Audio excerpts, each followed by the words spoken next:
Good morning girls. आज का जो हमारा टॉपिक है वो है आपका बॉटुलिज्म। जो इससे पहले वीडियो में मैंने थोड़ा सा बॉटुलिज्म के बारे में बताया था कि बॉटुलिज्म क्या होता है और किस प्रकार से जो है फूड में माइक्रोब्स जो है पनपते हैं या उनको दूषित करते हैं। सो आगे कंटिन्यू करते हैं। पशुओं में इसे फोडर डिजीज के नाम से जाना जाता है। मीन्स अगर ये जीवाणु जो है पशुओं में उत्पन्न हो जाए या ये बैक्टीरिया अगर पशुओं को लग जाए, बीमारी ये पशुओं को लग जाए, तो उसे क्या कहते हैं? फोडर डिजीज के नाम से जाना जाता है। जो किसको गायों को एवं बैलों को विषाक्त चारा खाने से होता है। मीन्स जो भी गाय है, बैल हैं, अगर वो ये किसी भी प्रकार का विषाक्त चारा खा लेते हैं तो इसमें क्या होता है, पशुओं को एक डिजीज हो जाती है जिसका नाम है आपका फोडर डिजीज। कभी कभी बाटुलिज्म विष का सेवन करने से जो है मछलियाँ तालाब या नदी में काफ़ी संख्या में जो है मर जाती हैं। अध्ययनों में ये पाया गया है कि क्लोस्ट्रीडियम जो है बाटुलिज्म जो है घाव के अनॉक्सी उत्तकों में भी उत्पन्न होता है, जिसे क्या कहते हैं हम वाउंड बाटुलिज्म कहा जाता है। मतलब क्लोस्ट्रीडियम बाटुलिज्म जो है कभी कभी जो हमारे घाव उनके घाव हैं या उत्तक हैं उनमें भी उत्पन्न हो जाते हैं, जिसे वाउंड बाटुलिज्म कहते हैं। अध्ययनकर्ताओं ने नवजात शिशु में भी बाटुलिज्म का संक्रमण पाया जाता है। मतलब जो इन्होंने शोध किया है अध्ययनकर्ताओं ने, जो वैज्ञानिक है, उन्होंने ये पाया कि बाटुलिज्म जो है नवजात शिशु में भी पाया जाता है, जिसे क्या कहते हैं, इन्फेंट बाटुलिज्म का नाम दिया गया है। इसमें क्या होता है, आपका क्लोस्ट्रीडियम स्पोर्स सर्वप्रथम नवजात शिशु की आंतों में पहुंच जाते हैं, जिससे कि नवजात शिशु की तुरंत मृत्यु हो जाती है।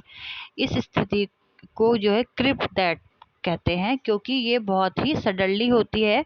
इसमें जो है बच्चे का, क्योंकि इम्यूनिटी पावर इतना स्ट्रांग नहीं होता है कि वो फाइट कर सके, तो उनकी जो है आकस्मिक मौत या फिर कह लीजिए तुरंत मौत हो जाती है, जिसे हम क्रिप डेथ भी कहते हैं। फिर है आपका एक इसका समूह है जिसे हम स्टेफिलोकोकाई समूह कहते हैं। भोजन को संक्रमित करने में इस समूह के जीवाणु बहुत ही ज़्यादा सहायक होते हैं। भोजन में प्रविष्ट होते ही इनकी जो ग्रोथ है वो बहुत ही ज़्यादा तेज़ी से होने लग जाती है। मीन्स ये 2 से 4, 4 से 8, 4 से 8 से जो है 24 इस तरीके से ग्रोथ करते हैं और बहुत ही तेज़ी से ग्रोथ करने लग जाते हैं। ये बैक्टीरिया सर्वप्रथम जो है कहाँ, आपके अमाशय व आंत की दीवारों की कोशिकाओं पर आक्रमण करते हैं। मतलब ये जो बैक्टीरिया है बाटुलिज्म के, वो कहाँ आक्रमण करते हैं, चाहे वो इंसान हो चाहे जानवर हो, उसके जो है अमाशय की, आपकी आंतों की दीवारों पर और कोशिकाओं पर वार करना शुरू कर देते हैं। जब ये जीवाणु आंत में वृद्धि कर रहे होते हैं तब जो है इनके शरीर में से एक विषैला विष यानी टॉक्सिन्स उत्पन्न होता है, जिसे क्या कहते हैं, एंट्रोटॉक्सिन्स कहा जाता है, जहाँ एंट्रो का अर्थ है अंत से ही। यदि पदार्थ रोग फैलाने में सहायक होता है, यही के पदार्थ जो है क्या होता है, आपका रोग फैलाने में सहायक होता है, जो कि क्या कहलाता है, एंट्रोटॉक्सिन नामक विष है ये, जो कि बहुत ही ज़्यादा तेज़ी से फैलता है। कहाँ फैलता है, हमारी आंतों में बहुत ही तेज़ी से वृद्धि करता है। इस समूह के बैक्टीरिया बहुधा वायु में पाए जाते हैं। इस समूह के जो बैक्टीरिया हैं आपके स्टेफिलोकोकाई के, वो कहाँ पाए जाते हैं, मोस्टली वायु के द्वारा फैलते हैं। इसके अतिरिक्त मनुष्य में फोड़े फुंसियों में ये पाए जाते हैं और बहते हुए पस यानी जो मवाद होती है उसमें भी ये पाए जाते हैं। कभी कभी ये क्या होते हैं, गाय के दूध में भी पाए जाते हैं। बैक्टीरिया द्वारा भोजन विषाक्त, गंध व रंग प्रभावित नहीं होता। ऐसा भोजन देखने में सामान्य लगता है। प्रायः इन बैक्टीरिया का संवहन खाना बनाने वाले व्यक्तियों के नाक व गले में खांसने या छींकने से भोजन में आ जाते हैं। गर्ल्स देखिए, इसमें ये बताया गया है कि जब किसी मनुष्य को ये बैक्टीरिया होता है तो इसके जो लक्षण है वो दिखाई नहीं देते हैं, परंतु जब कोई इस बीमारी से ग्रसित वो व्यक्ति खाना बनाता है या फिर उस व्यक्ति के नाक व गले में ये बैक्टीरिया पाए जाते हैं। जब जब वो छींकता है या खांसता है तो उसके द्वारा वो आपके भोजन में आ जाते हैं, जिससे कि क्या होता है, ये बैक्टीरिया जो है बहुत ही जिससे कि ये बैक्टीरिया जो है इसलिए वायु में ये प्रेजेंट रहते हैं। इस समूह के जीवाणु की वृद्धि रोकने के लिए 50 डिग्री फ़ारेनहाइट से 120 डिग्री फ़ारेनहाइट तापक्रम पर खाना पकाना चाहिए। मतलब इन जीवाणुओं की वृद्धि रोकने के लिए आपको 50 डिग्री सेंटीग्रेड से 120 डिग्री फ़ारेनहाइट तक तापमान रखना चाहिए।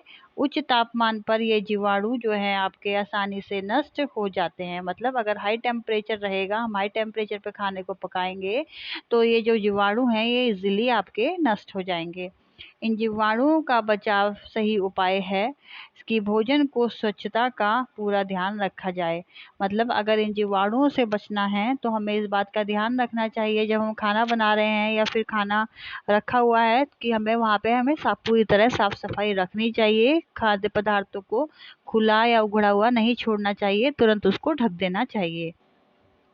अधिक ताप पर भोजन गर्म करने से जो ये है जीवाणु हैं, और फिर अगर हम भोजन को तुरंत ठंडा कर लेते हैं तो ये जीवाणु इजीली नष्ट हो जाते हैं।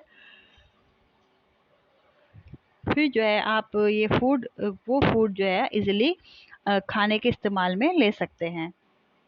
स्टेफिलोकोकाई समूह द्वारा विषाक्त भोजन स्वास्थ्य की दृष्टि से हानिकारक होता है, परंतु मृत्यु का कारण नहीं बनता है। अगर ये जो बैक्टीरिया होता है इससे क्या होता है, मोस्टली आपको फूड पॉइजनिंग भी हो जाती है। लेकिन क्या होता है, इसमें ये बताया गया है कि ये टॉक्सिन्स जो भी इसके बैक्टीरिया जो टॉक्सिन्स उत्पन्न करते हैं हमारी बॉडी में, उससे मृत्यु नहीं होती है। इसका इलाज जो है पूर्णतः संभव है और ये मृत्यु का कारण नहीं बनता है। स्टेफिलोकोकाई समूह के जीवाणु भोजन के बाद 1 से 5 घंटे के अंदर रोग के लक्षण प्रकट कर देते हैं। मतलब अगर ये जीवाणु हमारे बॉडी में प्रवेश कर जाते हैं तो भोजन करने के 1 से 5 घंटे के अंदर ही अंदर जो है इस रोग के लक्षण हमें दिखाई देने लगेंगे।